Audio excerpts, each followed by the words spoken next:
بسم اللہ الرحمن الرحیم۔ حضرت حکیم بن حزام رضی اللہ عنہ سے روایت ہے،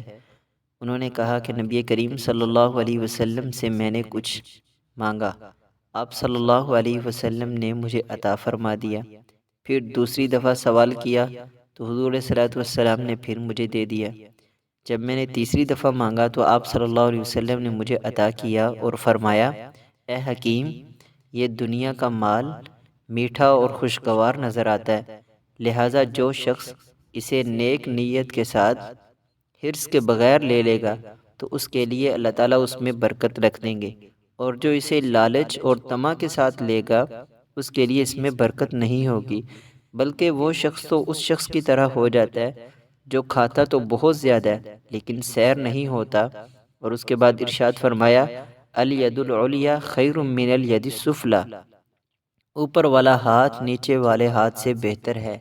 یعنی جو لوگوں کو دیتا ہے اس کا ہاتھ اوپر والا ہے اور لینے والے کا ہاتھ نیچے والا ہوتا ہے۔ اللہ تعالی ہم سب کو دینے والوں میں سے بنائے۔